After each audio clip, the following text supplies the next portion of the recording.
photograph was taken in 1917. So the building in the background was called Whittick Hall. It was stopped construction in World War I. And right after that, or right concluding that World War I, was the pandemic hit the world. And this is a photograph of the faculty trying to raise the spirits of the faculty and staff at that time. And when I talk about my interest in media, let's take a look at what the headlines were in the Wisconsin State Journal. This is on October 10th, 1918, and they talk about the flu hitting Madison, Wisconsin. And they were closing schools and theaters, and they needed to take drastic steps to drive this malady from the state. Does this sound familiar of today? So we're experiencing 100 years of history. And I do get a kind of a kick out of this photograph. They wore masks, maybe not the mask we have today, but I kind of like the person to the far right saying, wear a mask or go to jail. So a little bit of humor in a pandemic, but sometimes we don't learn our lessons. But today we're going to learn how we've navigated the pandemic and what technology in the classroom looks like going forward. So this is kind of the timeline that we experienced in the United States. In February, we knew in Europe there was a pandemic occurring. It was going to come to the States. And on March 9th, we thought, what are we going to do in higher education to be able to teach and provide our services? So by March 18th, on a dime notice, we had to change how we thought. Our help desk had to be remote in days. How do we manage our classrooms? How do we teach students in a remote environment? How do we prepare all of our clients to be ready for this environment? Then the summer came and another set of issues. And then we had to get ready for the fall. So when we talk about IT being nimble and flexible, certainly we have proven that. And I think we've done a very good job. And I'll explain where those successes have been. I actually grabbed this term from University of Ohio. They call their strategic plan Planet IT. And I think these are some good points for how we look at classrooms unilaterally through the United States, actually the world. How do we manage our remote operations? How do we take care of issues from a distance? We have to refine our processes. We are still mitigating COVID-19 globally. How do we communicate in the world of IT, externally and internally? And what about our classroom design? How do we manage all these innovative spaces we've developed? So when we look at all these effects of COVID-19 on higher education, these are some of the things I want you to think about as we talk about things today. How do you deal with your clients? How do you deliver your services? We're still doing sanitation. We're still practicing social distancing. How do we deal with our classrooms when we have students coming and going, faculty coming and going? So just today, teleconferencing, Zoom, WebEx, whatever tools you use, Teams. How do we design these classrooms and how do we have people in those classrooms? Because what is the new normal? We're still defining that as we go ahead. And of course, online learning is still being redefined. We've had a huge influx of faculty learning to do inline or online teaching. I will talk about cybersecurity because never before, I think, have we had more of a crisis of cybersecurity in IT and in our classroom technology, to be aware of it. Of course, funding, what are all these finances that we have to deal with, our network access. And I'm going to keep on hitting this topic of communications because it pervades all that we do. And to be successful, communications will make you successful. I'll explain that in just a minute. So this is an image of Johns Hopkins, which seems pretty apropos when we talk about COVID-19 and the pandemic. But we are redefining our university today. And we talked for many years about the bricks and mortars, but what we're doing now is that we've got to look at how we can enhance this teacher learning, how we do research, and even our community services in as we are involved in this pandemic as we go forward.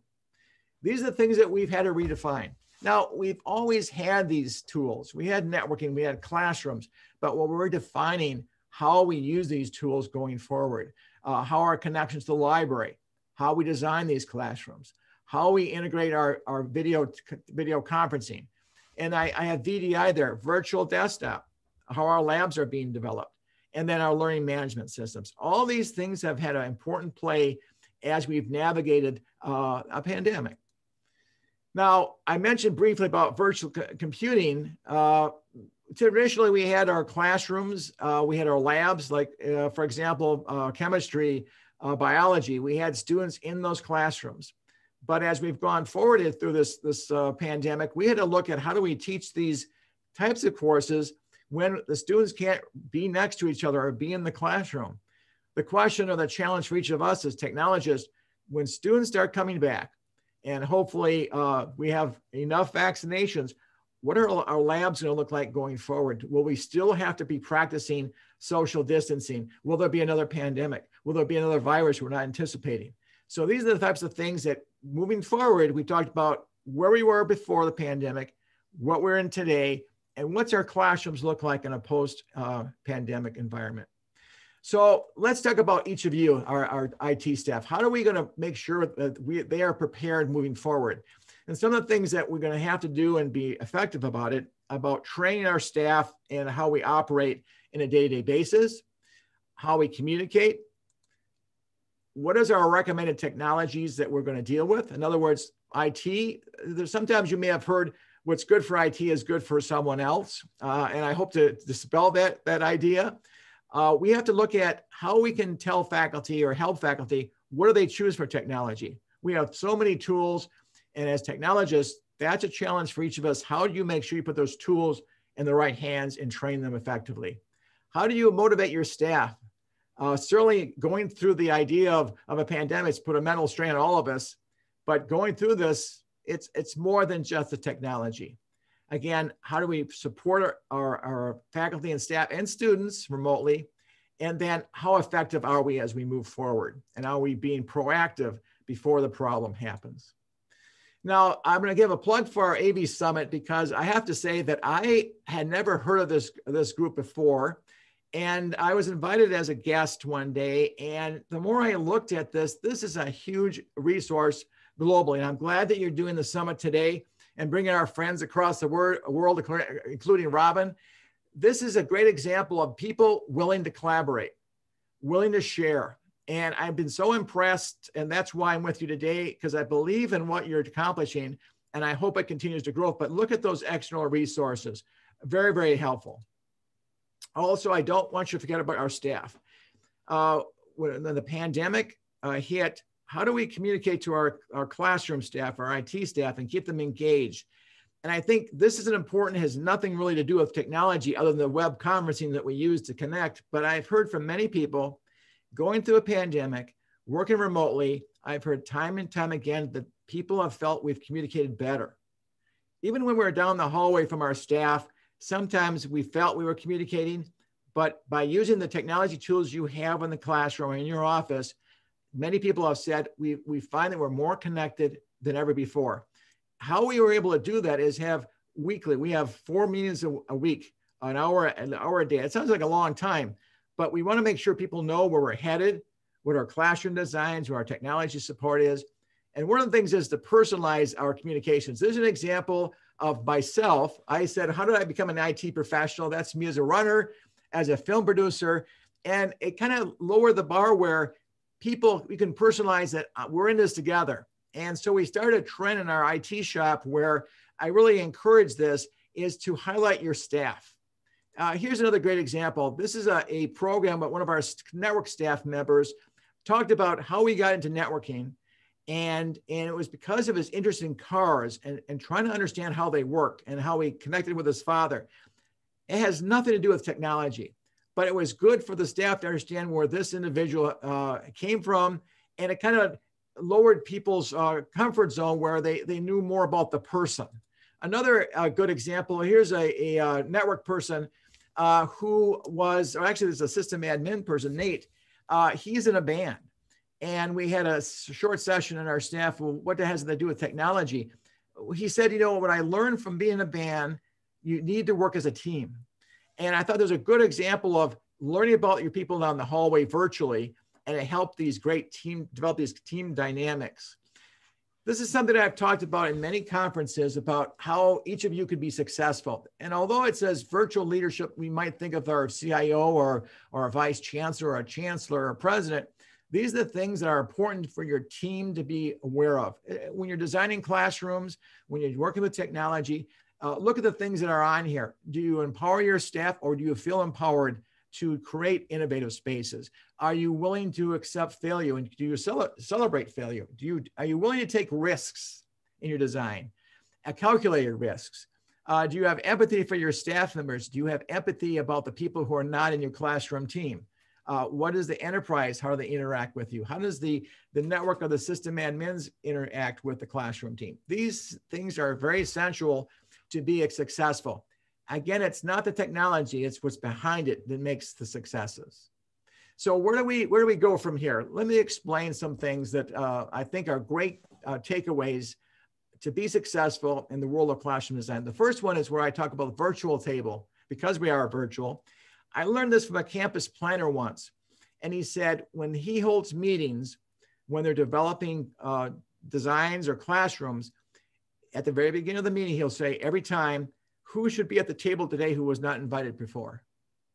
Have you ever thought about doing that? And have you ever felt that no one listened, you didn't have the chance to tell your point of view or to provide your innovative idea? This is critical throughout your enterprise. Make sure people are invited who you may not think about. Would you ever think about inviting a custodian to your table, a student, a new faculty, a senior faculty member? This is the key. What about your classroom team? Do you have a seat at the table? And that's critical for your success. So how do we prepare administrators who make all these decisions? They have the checkbook, they have the vision. How do you have a kind of a seat at the table? How do you get them involved? Well, you have to explain what you want to implement today and how you want to implement that years past. You have to think ahead. And what I try to tell people that when you look at classroom design, I look at it as a chess game. And for those who play chess, if you think of one move in advance, you will not be successful. If you haven't had a chance to watch the Queen's Gambit, I really highly suggest it. The key there, you have to visualize your moves 2, 3, 4 moves in advance. And by doing that, you become much more strategic and you can plan for the unexpected. So plan for tomorrow, plan for today. And the important thing is how you actually innovate and bring those ideas forward. The administration is looking for guidance. If you have a situation where the administration cannot listen to or have not had the opportunity, the trick is, how do you tear that wall down? How do you get at the table? And we'll talk a little bit more how you can do that. How do you communicate what you're doing? How do you communicate that to the administration? Because they have to hear your plan moving forward. And sometimes you may not be the person to bring that message forward. And this is something that I've learned over the years, is that look for who you can develop as your advocate. Who does your administration listen to? And work through them to bring your ideas forward. It can be very, very successful. Investment in technology, it changes. Again, when I talk about the chess match, you need to be thinking about today, the next fiscal year, the next 5 years, and make sure that's articulated to your administration. What they don't want to hear is surprises. Oh, we didn't remember we had this software for our classroom, or we didn't realize we had to replace these computers this year, or the projectors were moving from the bulb technology to laser technology. They need to know that up front. The more you can let them know ahead of time, the more trust you can develop. And also track your analytics. Make sure you have your utilization. If you want to do a classroom design and you can't show your utilization, that's going to be a challenge. So make sure you have that data. Now, how do we prepare our faculty? Again, they have new roles. Some will continue working remotely. So think about how you can support them. They may not be in the classroom. You don't necessarily need to know all the instructional strategies, but you need to put your faculty hat on sometimes and think through their eyes. What are they thinking? What kind of support do they need? What kind of a classroom do they need? We found this time and time again when we went virtual. One of the number one questions we would get, well, we have so many of these tools, Jim and Pete. Which one should I use? What's the best one for my teaching? You might have WebEx, you may have Zoom, you may have MediaSite. We've done an extraordinarily good job of having the technology tools, but faculty need a guidance. What should they select for what purpose? And it's really important if you have that relationship with faculty and with your advocates to help them understand, to make those right selections. Understand the student audience. Again, it's profoundly differently. In the fall semester, think of your university. Are you going full-time online? Are you going to be a hybrid situation? All these things have to be considered as you approach the fall semester, spring, summer, winter term. And then also, we need to help prepare our students. They have gone through a lot of trauma themselves, and they feel uncomfortable coming back to campus. We may still be wearing masks the next year. We don't know. So think about that chess match. I set the board, make sure you think about your moves well in advance. So your theater has changed as technologists. And when the curtain came up today in today's virtual session, when we began, how are you prepared? Who's your audience? What's the program? So let's take a look at your classrooms. And this is kind of your new reality. When you look at this auditorium, with the pandemic, where will the students sit? So when we approach the fall semester, even the summer, will they be sitting in the chairs that we saw before? How do we support the technology? In some case, some students might leave the classroom and go to a different location on your campus, maybe even outside if the weather's good. And you're, as a faculty member, you're in the front of the podium. What if there's a hiccup in the technology? How do you support it? But this is the reality that we have to deal with as we go forward.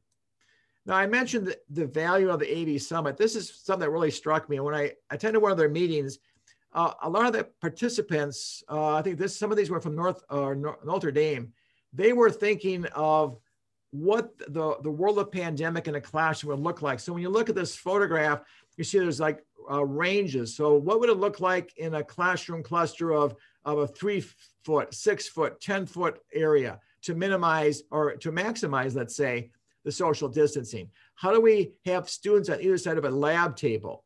How does the design look for the faculty, and what's the measurement from one location to the other? And I was impressed that there was so much sharing and collaboration going on, and that's what I want to help foster. This is what collaboration truly means, and the willingness to share their ideas. Some of them may not work, but this is some of the things we need to keep on looking at going forward. And how do you get this information to administration and to help them understand the importance of this, to get your viewpoint on the table? So when we look at the students and their learning styles, the one thing to always remember is one size is not going to fit everybody. And so to be aware that we have to be, again, flexible in all these technology tools that we provide.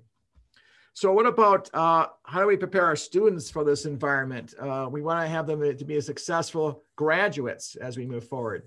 So I think it's very important to have these IT faculty partnerships. Sometimes we will say, what's the typical IT person? What's a typical person who takes care of classrooms? Are they more prone to work individually or in groups? Do they tend to work in their office? Do they make connections? Do they actively talk to faculty?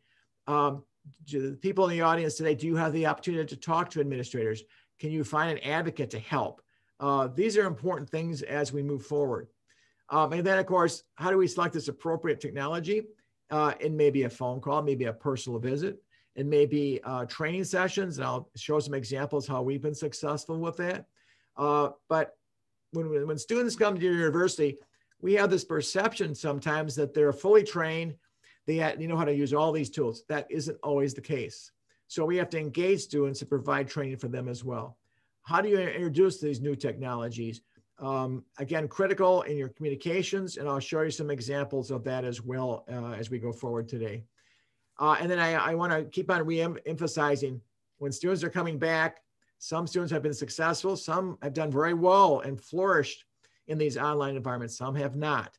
So this may not be, you may not feel about this as any part of your job, but I think holistically, we all have to be involved with this. And then also help students understand the technology we allow them to use and provide them will be part of their preparation for their careers going forward.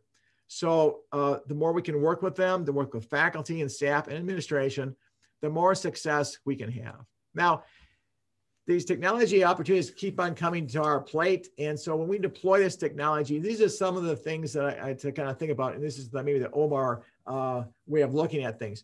How is you going to operate it? How do you monitor it remotely to make sure it's working correctly? How do you assess the success of it? In other words, if you deploy technology and maybe just a few people use it, is that a success? And then go back and reassess. And again, I'll show you an example of our library involvement we had, where we thought we knew what the students and the faculty want, but without reassessing what we put up, we actually deployed, we weren't sure if it was even successful. Here's kind of a helpful checklist for you. So when you're going into these classrooms and looking at teaching and learning and how we deploy these technologies, these are some of the challenges you have as technologists. What about synchronous and asynchronous strategies? How are you going to assess the effectiveness of all this student technology we have out there? How do you increase faculty's comfort level of using technology? Young faculty may look at things completely different than someone who's taught for 30 years. I remember one faculty member I dealt with who had never emailed in 30 years. I didn't believe it. And I met with the faculty member, and guess what? He never did. And I asked, why was that? He said, well, how did you survive in 30 years of teaching? He said, well, I'd pay my secretary and my students to do it for me. And I was profoundly struck. And I worked with him individually, and he actually got him to send one email with one attachment. And the next day I got his email, his attachment. I opened it up and it had 2 words in it. And those 2 words were thank you. So small steps, that happens, real stories. Tailor your technology for your learning styles. And then we have to be flexible and scalable, whatever we put out in the environment we're going to work in.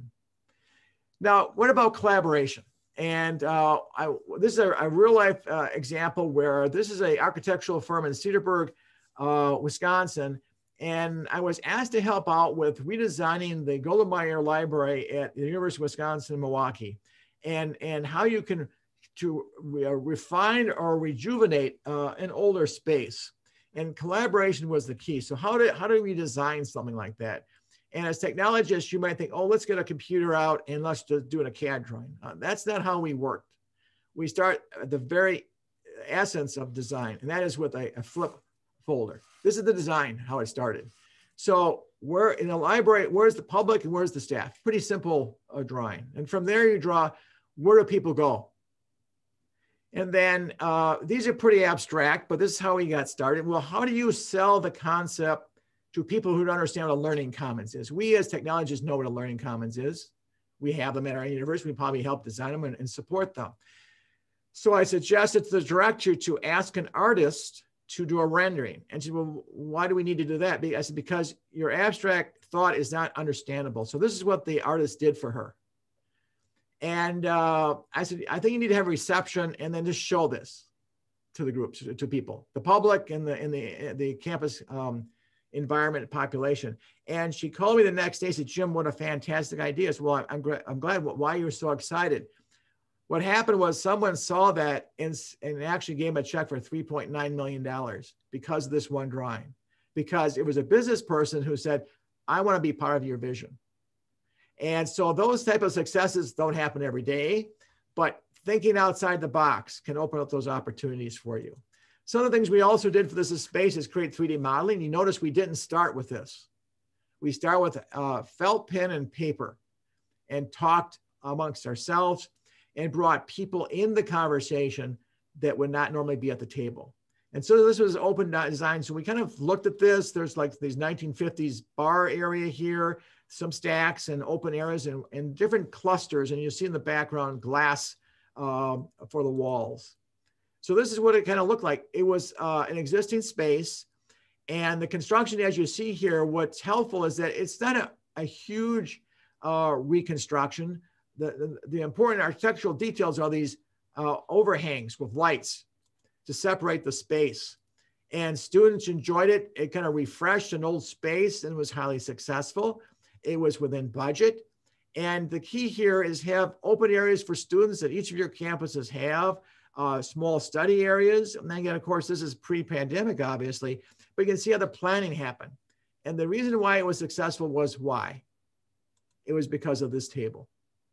Because people were brought in to talk who should be at the table, who was never invited before. And that includes each of you who we're talking with today. Have you felt you were never at the table? Find your advocates to make this work. Maybe Joe needs to be at the table, and maybe your senior faculty. I think we need someone from the classroom team, the design team, to be at the table where these decisions are being made. Be passionate, but don't be too passionate. Sometimes that can scare administrators. Show you're passionate with respect. Make sure you promote the idea of collaboration and lead. Don't be afraid to lead. Another example is I spent a couple of weeks at Emory University. This is the Cox Computing Center. And some will say, well, Jim, what is that image to the left of the screen? That's the help desk. Kind of inviting, I would think. And you can see in here, it's a very open environment. People can go to different stations, very opening.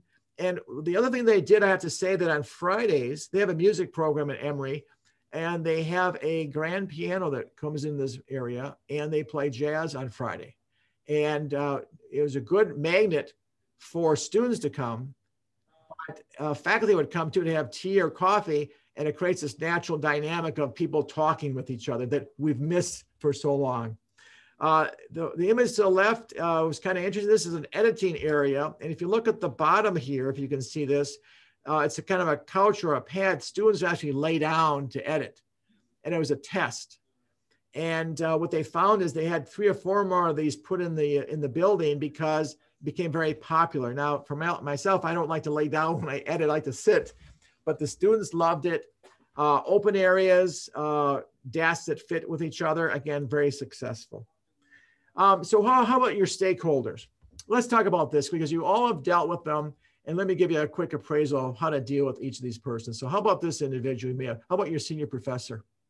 You probably all have had them. They want chalkboards and they're happy. Don't put a whiteboard in my classroom. But that's the reality of a classroom technologist. Your young professors, they want the tools. They want to be able to work with the latest, greatest. How do you support both groups with some equality?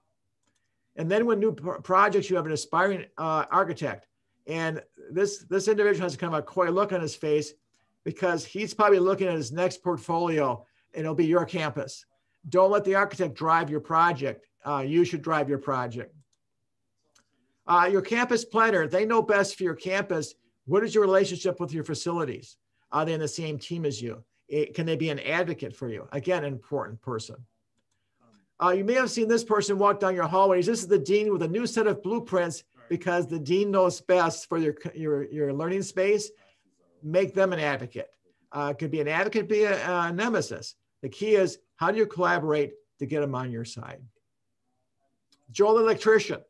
They're interested in putting the infrastructure in place because, by gosh, the blueprint says this box goes here. And as a technologist, you might want the opportunity to say, Joe, that's great, but let's put it here. That dialogue with a contractor, and you got to be on site when things are happening. And some of the individuals, here's the make my day IT staffer. And some of us might be in the room.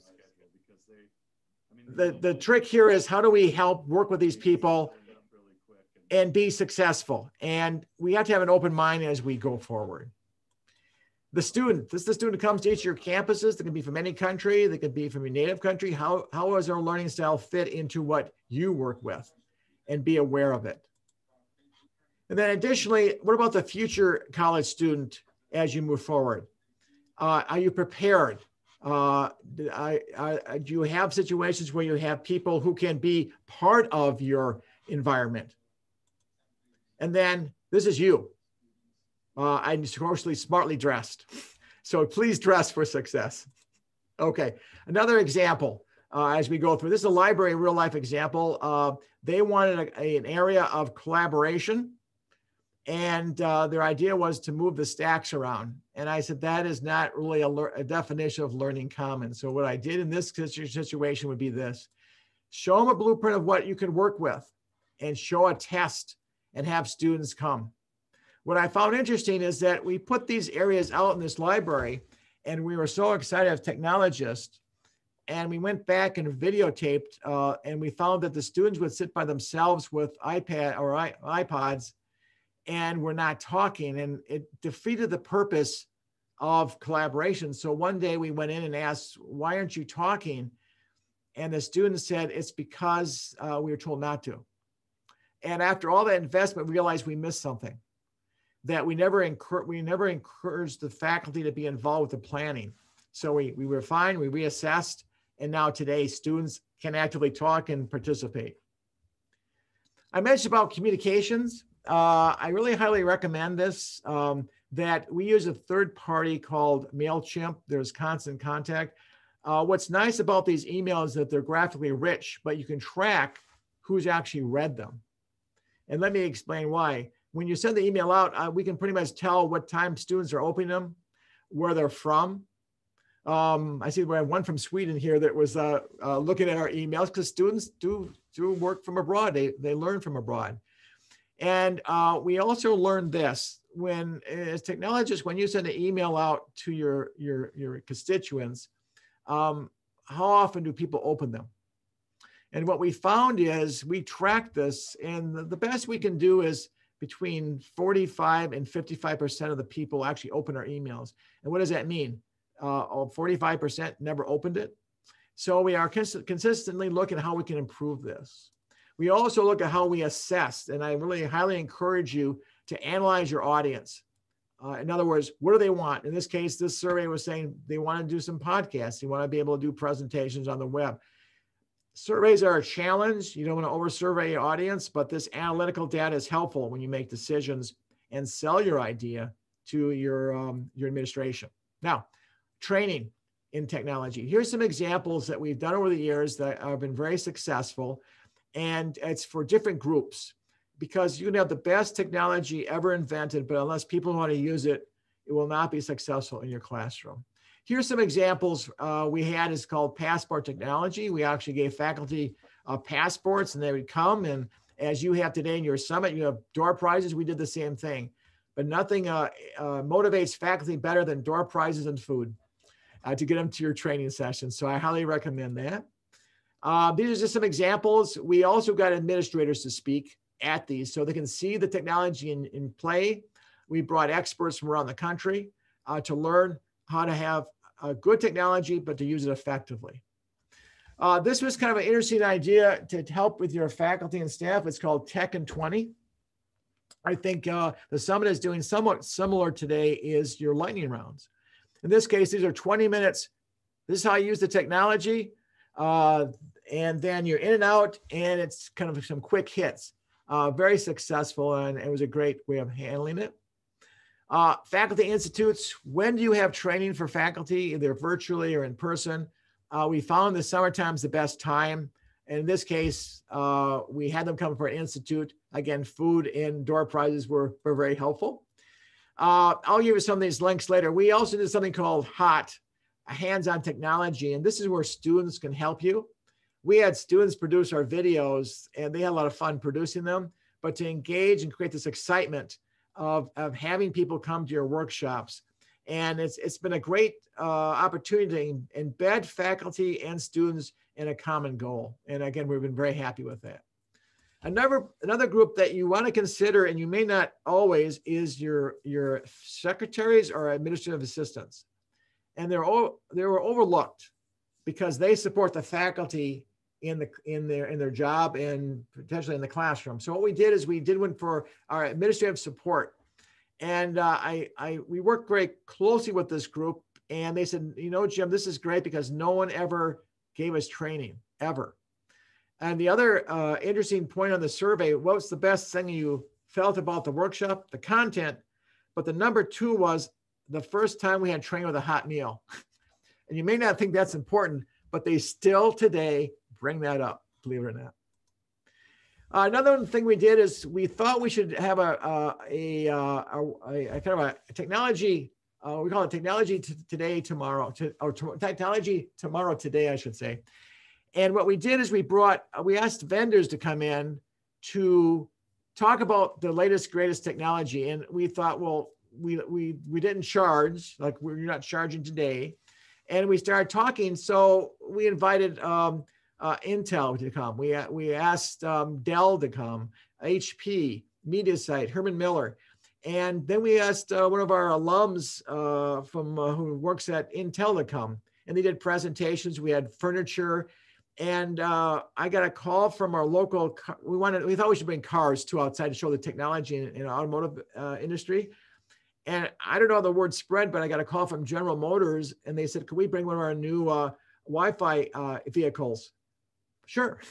And so this is the kind of things that just organically happen, like kind of what's happening today. And it was a great dialogue of showing the technology, getting our staff involved, and having the administration see it as well. And then we've invited the local press. So I talk about communication, think about internal communication and external communication. So let's go to the parade of where we are with COVID. This is the parade of classrooms. When schools had to decide, well, how are we going to have classrooms? This is some of the innovative ideas that people came up with because we were caught unprepared. And I will say some of these classrooms still exist today. This is probably not the best efficient design of classrooms, but people had to react. How do we think we should protect people in these environments?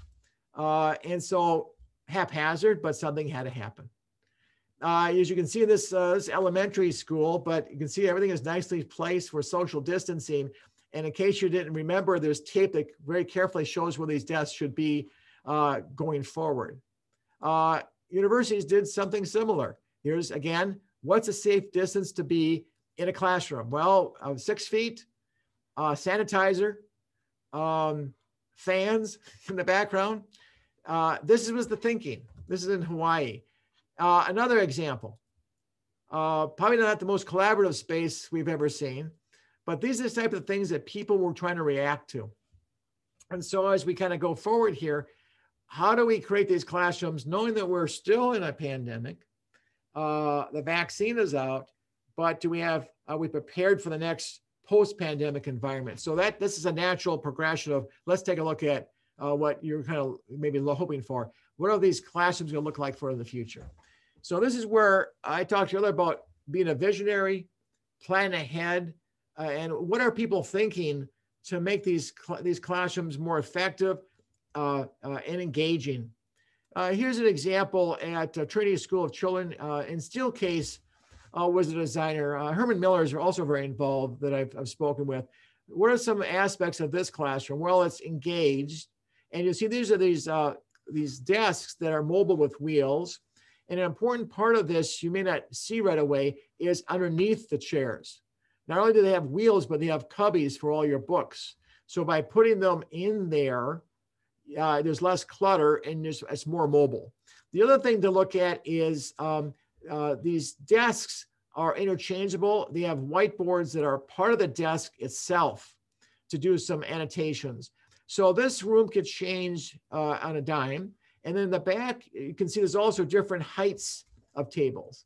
And so when you design these classrooms, what I try to encourage people is to have wheels on your chairs to enhance this mobility. Are you going to have tile? Are you going to have carpeting? And then how does the technology work in the room?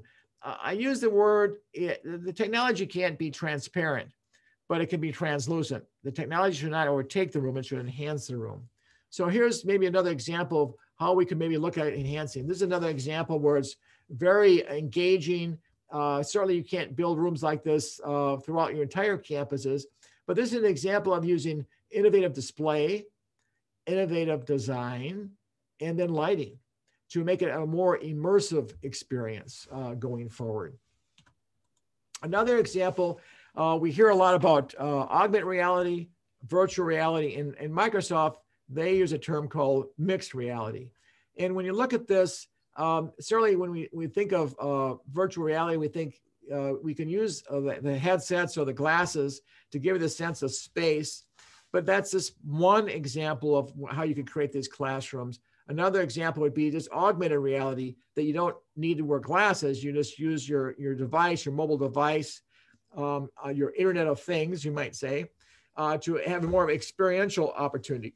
How could this be used in a learning situation? Here's an example from Sydney, which I thought was interesting.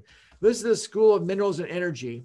And what they've created is a kind of a virtual reality or augmented reality of taking students to mining environments. And certainly there's a safety issue of teaching students about mining, but they take them in these experiential situations by using the technology to immerse themselves in this technology.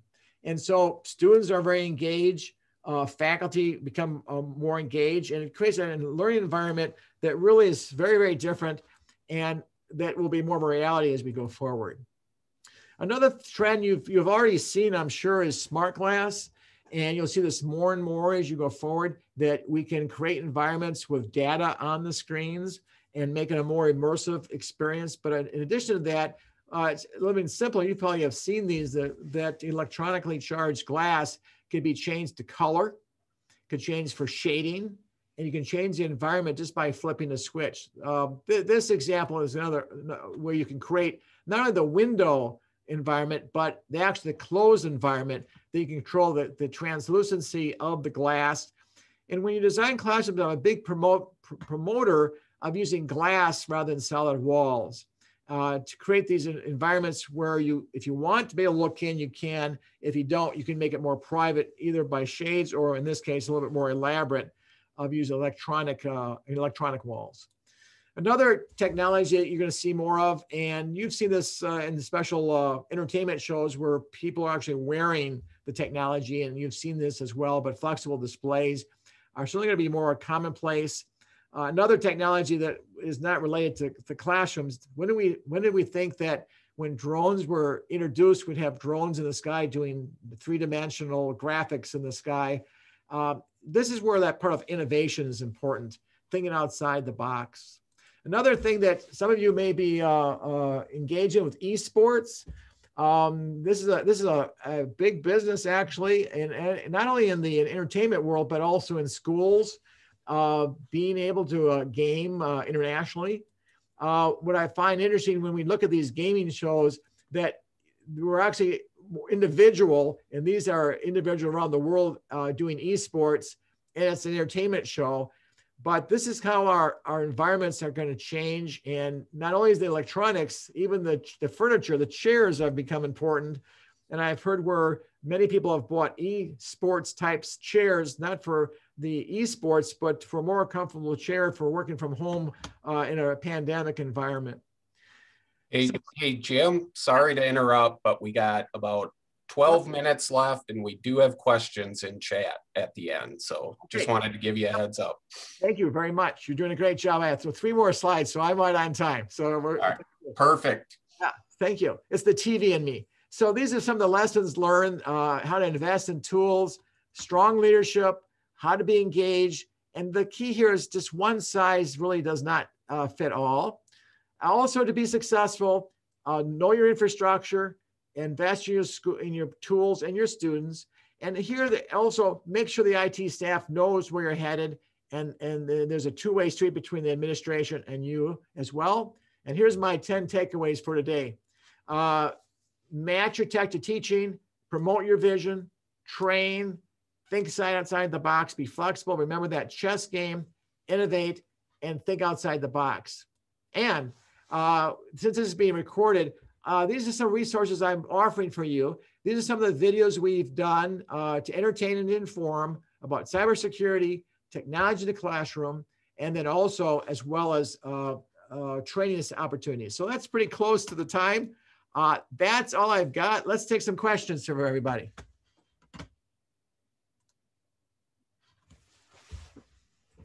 Okay, hold on one second. I can do a chat too. I can see if I can get.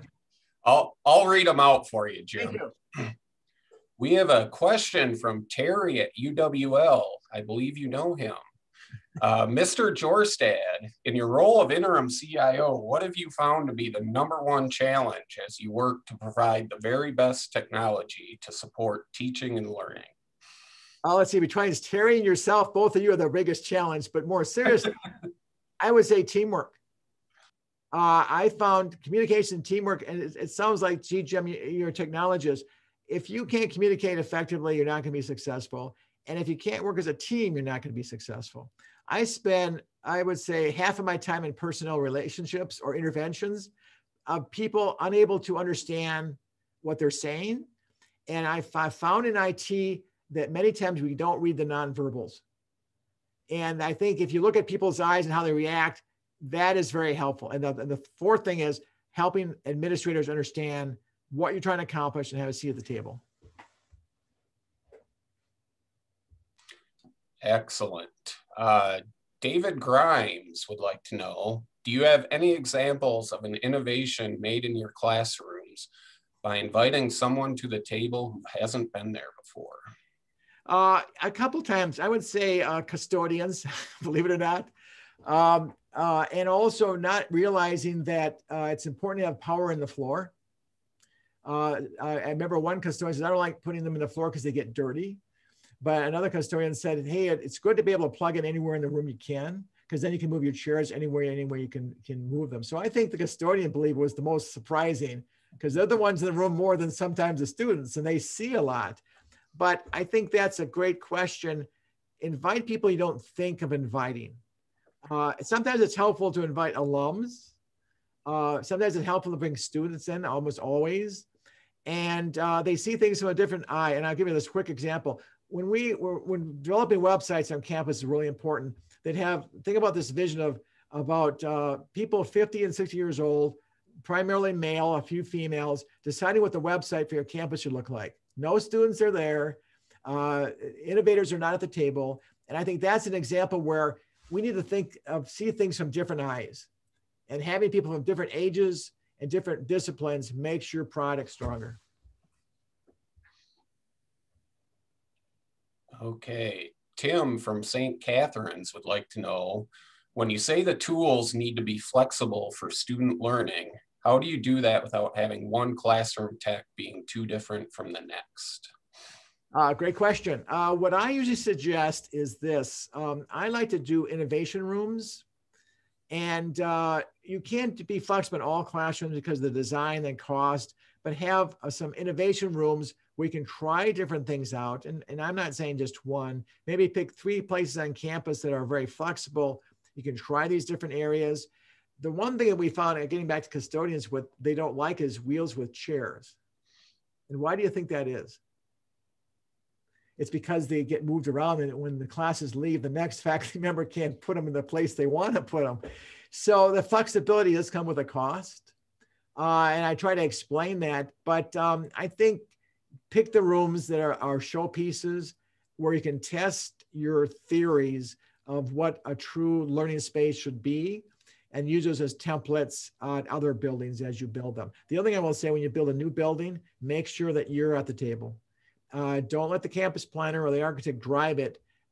It's critically important to find your advocacy to get you at the table. Noah Holm from University of Minnesota would like to know, for the seat at the table conversation, once the missing pieces are identified, what's the next best step to include them? And how do you address concerns about dragging things out, potentially missing a window? Oh, that's a great question. I have to write a book on that one, Noah. That's a great question. Once the missing pieces are identified, the next step is, this might seem kind of obvious. Whenever you meet, make sure you write the meeting notes back to say, this is where I understand it. That's the first thing. And then also make sure your advocacy group do you have a faculty advisory group or technology? Make sure excellent, Noah. Then they get to meet those meeting notes. Then from there, have a seat or a chance to be at the faculty senate. Because your subgroup, what I found many times, you'll have a faculty advisory consulting group. Many times people who come to those are the ones who have agendas for their own departments. And so it's important. I mean, that's right. But I think what's important there is bring that group together, make sure they're their advocacy, but you've got to get a wider audience. And then what I would do is go to faculty senate. And the third part would be, I talk about communications, about communicating to the entire campus. This is the project. And then publicize it. The one thing that IT and classroom people don't get a chance to do is promote their successes. And so I showed you the example of that technology today, tomorrow. I brought the press in. And now the community knows what you're doing. And administrators, they always like good press. And that's how you can use communications. Say, well, Noah's doing a great job at U of M. And let's know more about it, because now the public is asking questions. And remember that example of that rendering. Had we not done that, they would never have got the $4 million. And again, that's not going to happen every day. but it's that one person that can change where you're headed. Thank you very much. Okay, this is from John at Trinity College. Sorry, John, I'm not even going to attempt your last name. Many schools face budget challenges even before COVID. While it's great to look forward at new tools and tech, the reality is that right now some folks need to survive and get the job done with legacy gear.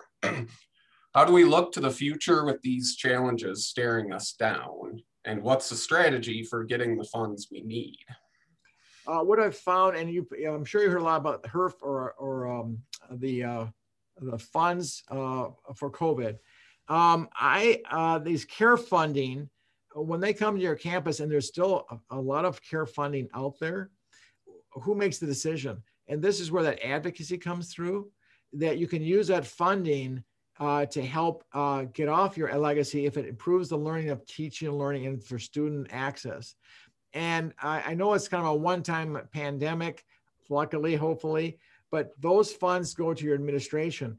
Again, this gets back to that seat at the table. Can you find your advocacy to say, hey, we've got a classroom with legacy equipment. Can we tap some of those resources to help this situation? And so I encourage you to not only talk to your individual administration, but to look at your AV Summit group, that I know there are people in the audience, they have used those funds very effectively to at least get you up to that level. And the second, which seems maybe more distant, is to engage your foundation as a funding source and actually consider a capital drive to improve your teacher and learning opportunities in environments by that kind of funding. And that's been successful. They need to hear your stories. And that's where there's doing promotion and video and articles about what the need is. I did show you one resource where we had a building on campus, and real quickly, that needed a renovation. I did a video to interview the faculty and show how legacy equipment looks like with rust and chemistry that are falling apart. And they sent that video forward. And our board of regents wrote back, said, because of that video, helped us move the ball to get $50 million. That one video. And that's in the resources that I provided for you. I think those types of things, and that's where you don't have to be a technologist to see the world from different eyes. If you have a background in communications, understand the importance of getting your message out there, those things can rain down from the sky when you least expect them. Okay, thank you, Jim. I think that wraps up questions for today. We want to thank you for your excellent presentation. Always a good opportunity to hear you talk. I get to see it more often, but it's a good for the larger audience to see your presentation. So with that, I'll turn it back over to our Master of Ceremonies, Tom Hill, I guess.